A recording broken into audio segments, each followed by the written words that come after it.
Good morning, guys.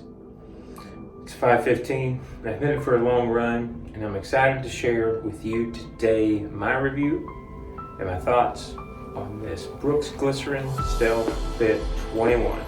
So come along. So right off the bat, I'll tell you I chose the Glycerin shoe that I've worn for many years, mainly because I needed a shoe or wanted a shoe that could do a little bit of everything. And what I mean by that is I knew that access to shoes down here was going to be difficult and it was going to be overpriced. So I needed to find something that I felt would be a stabilizing shoe, as well as be able to do speed work if I needed to do speed work or to do long run. This one was on sale. You remember I've been in Saucony for the majority of the time that we have been here on the blog, and for those two reasons, along with the StealthFit, was what made me choose Brooks. Now, Brooks is the most successful running shoe company in the world. People tend to buy up the Ghost instead of the Glycerin. Glycerin has more cushion in it, and so that was one of the things that, again, I decided, not knowing what the streets were going to look like, not knowing what the terrain was going to be, not knowing how often I could get to a treadmill. This was, again, another reason. The last reason I would tell you that made me go back to the Brooks and specifically seek out the StealthFit is because of the mesh upper. The mesh upper fits extremely close. And I absolutely love that. It hugs the foot. It actually doesn't need shoestrings.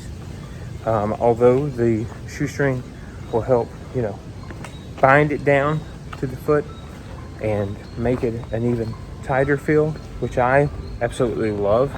That's one of the things that I really enjoy about a shoe. The tighter it fits, as long as it's not cutting off blood circulation, the better it is for me. So this is breathable, moves, but it does create a very secure fit, and it looked like a shoe that I fell in love with years ago from Nike, which was their original Infinity run. So that was my basic reasons for wanting to try this shoe out.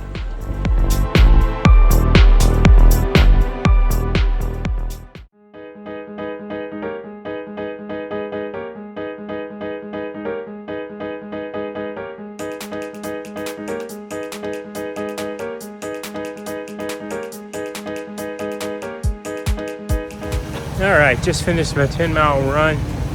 We'll continue on with a little bit of the review. What I love and hate about the shoe. The one thing that I love about the Glycerin and Brooks in general is that they have this DNA loft, that's what they call it, where they infuse the sole of their shoe with nitrogen. And right now, the most popular thing in running is to put plates in these higher end shoes, but this model, because Brooks has a few models that have the plates in them, has the nitrogen, and I think that's for me a love-hate. It does take some weight out of the shoe because it's not the plastic or carbon plated plate to weigh down a shoe. However, I will say the more miles that you put on it, the less responsive it becomes. I am making an assumption here by saying I think that the nitrogen leaks out as you pound the shoe. I will also tell you that this is a softer shoe on the treadmill than it is outside. Another thing that I would say is a negative for me, I think this shoe is best for a mid to high arch. I have a normal arch, so there have been times, and I think I've even told the vlog about this, that you will, or I did, I got a little bit of Achilles pain, almost like I was overcompensating because of the stack height in the shoe. So again, I didn't want an aggressive shoe, and I wanted a cushioned shoe. And I really couldn't have asked for a better one. But saying that, I can tell you that I really prefer a plated shoe. The Saucony Endorphin Speed, for example, is still favored over this. But the best thing about this shoe is the fit. Absolutely. Remember, this was hand-spun material that has a lot of give to it. It is also a compression sock almost, as far as the fit. And that's the absolute favorite thing about the shoe for me. I don't believe it would be great with speed. I do believe it would be great overall for distance. Just for a stable shoe to complete a long distance, which I have used Glycerins for many years to do that when I initially began running full marathons. However, the last marathon that I ran with it was slower than I had anticipated. And in doing so, I immediately come off of the race and started talking to my local running store saying, look, I think I need a faster shoe. And they're saying, yes, you don't need a 12 millimeter stack height. You need 6 and below. No one really needs more than a 6. So again, I bought these on sale. I brought them down here specifically so that I could have just a generic, general, overall good shoe. But I believe if I was still in the U.S., these would have went back within their return period, and I would have just went with the Saucony Endorphin Speed 4s like I was using before. So overall, I think they are a buy if you want a shoe transitioning from someone who maybe was running 5 to 10 Ks and wanting to get into the half or the full marathon length. But if you are a seasoned runner and have ran multiple marathons, this shoe is not going to help you in regards to getting in faster. It might help you with foot soreness, and it might help you for a generic overall stable, consistent speed, but these are not going to burn up the road. So they do seem to wear very well.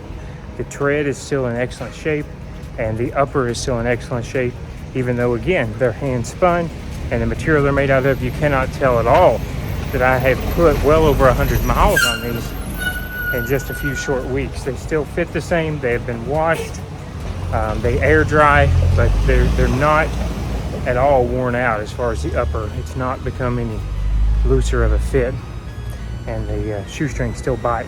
So I think that's a plus about the shoes as well.